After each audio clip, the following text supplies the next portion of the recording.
हमारे श्वास में क्या चल रहा था आखिरी समय में, उसी के हिसाब से अगला जन्म मिल जाएगा। फिर हमने क्या करना है, कहाँ जाना है, कौन सी योनि में भटकना है, तो प्यारे कुछ भी तो पता नहीं है। और एक मजे की बात, हर जानवर, हर योनि अपनी उसमें खुश है। कुत्ते से पूछना कि भाई तू ठीक है, वो पहले तो मुंह देखेगा तुम्हारा, ये पूछ क्या रहे हो। मैं तो ठीक हूं, तुम ही ठीक नहीं लग रहे मुझे, ये तुम मुझसे हाल पूछने आ गए हो। जल्दी से एक बात याद आई, एक ना पंडित जी थे,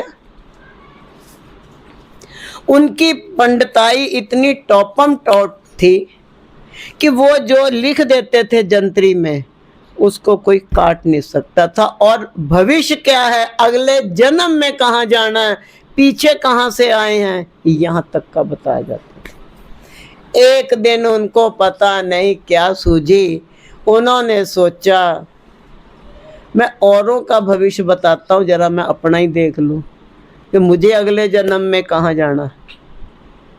तो उन्होंने जब अपने देखा लेखा जोखा हिसाब किताब, कहते अच्छा अगले जन्म में तो मुझे वो जो सामने चमार हैं, उन्होंने जो सूअर पाले हुए हैं, उनके या मुझे सूअर का बच्चा बनना है।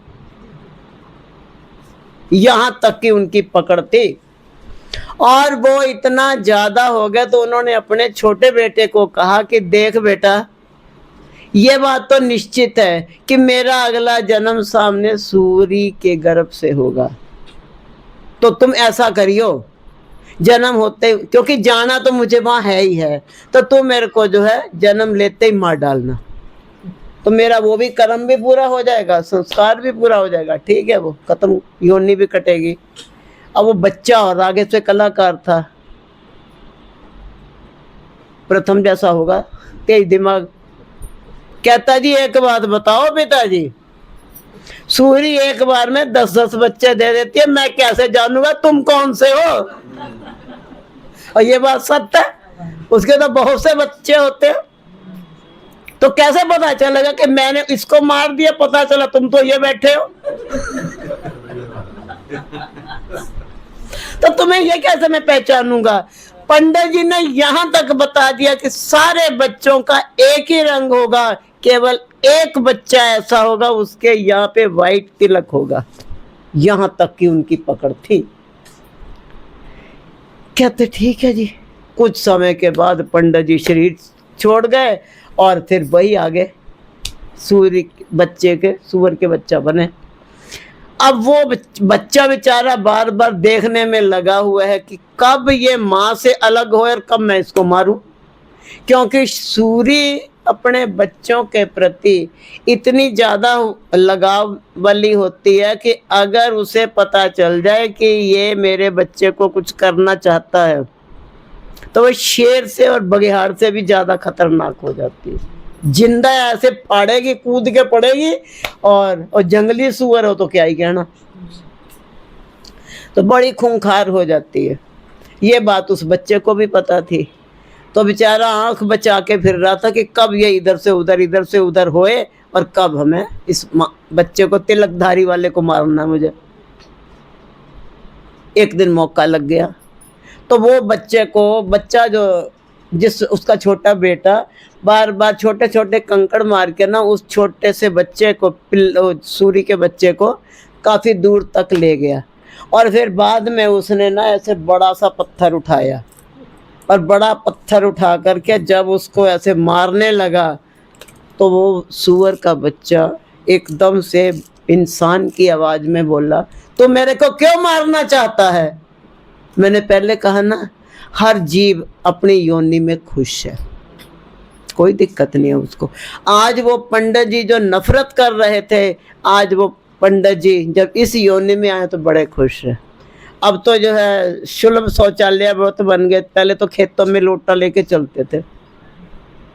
और वो सुअर का बच्चा बड़े आराम से कहता, तुम मुझे क्यों मारना चाहते हो, तुम्हारी जिंदगी ही क्या है, जितने सुख से हम जी रहे हैं, तुम क्या जानो जो हम सवेरे गर्मा गर्म हलवा खाते हैं।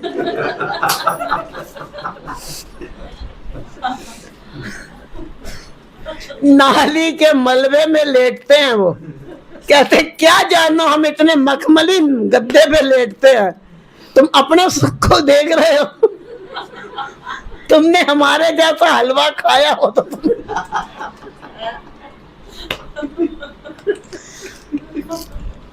तो प्यारे, जब हर जीव अपने योनि में इतना खुश है तो एक दुखी है तो कौन? मनुष्य, जिसके पास सबसे ज्यादा साधन है। कुत्ते के पास कोई मोटर गाड़ी नहीं, वो फिर भी पैदल पूंछ उठाए दौड़ा करता है, कोई दिक्कत नहीं है उसको। बकरी से पूछ लो, गाय से पूछ लो, भैंस से किसी से भी पूछ लो, कोई जानवर तुम्हें नहीं कहेगा कि हम दुखी हैं। केवल मनुष्य को इतनी फैसिलिटी मिलने के बाद अगर कोई सबसे ज्यादा दुखी है तो वो कौन है? ये हैप्पी सिंह नहीं है वो, ये तो नाम भी हैप्पी और काम भी हैप्पी, बढ़िया हैप्पी हैप्पी। और मानव सबसे ज्यादा दुखी है, क्योंकि मानव ने अपनी इच्छाएं इतनी बढ़ा रखी हैं, और जब इच्छाएं कोई भी एक आधी भी अधूरी रह जाती है तो व्यक्ति परेशान हो जाता है और दुखी हो जाता है। जानवरों ने कोई इच्छा ही नहीं रखी हुई, उन्हें पता बाबा आदम के जमाने से गाय भैंस को पता चारा खाना, दूध देना, हमारी ड्यूटी खत्म, गोबर ओबर तुम समेटना वो काम तुम करना, है ना। तो प्यारे, हमें जीवन में जो दुख मिलते हैं हमारी अपनी इच्छाओं के कारण। अब अच्छा भला ये चल रहा है, क्या है ये कैंपा, अभी ये बत्ती चली जाए सब परेशान हो जाएंगे, क्योंकि हमने अपनी इच्छा इसके अंदर फंसा दी। और जब ये बंद हो गया या इसमें लाइट चली गई या खराब हो गया तो कहना ही क्या। और इसमें कोई दिक्कत हुई, कई दिनों से ये बाबूजी एक बात कहते हैं कि अगर यहाँ पे प्रोग्राम करने हैं तो थोड़ा खर्चा करो। मैं कुछ चुपचाप बैठ जा, कहता माइक लेना, मैं हमने कुछ नहीं लेना, इसी से गुजारा करो। क्योंकि हमें ये बात पता कि हमारा जितना सर्कल है उस हिसाब से ये सफिशिएंट है, चलता चला जा रहा, इसको अपने उसके चक्कर में देखना होगा। तो हमारी जो इच्छाएं हैं वो इतनी ज़्यादा बढ़ चुकी हैं, यही कारण है कि हम बहुत दुखी रहते हैं, बहुत परेशान रहते हैं।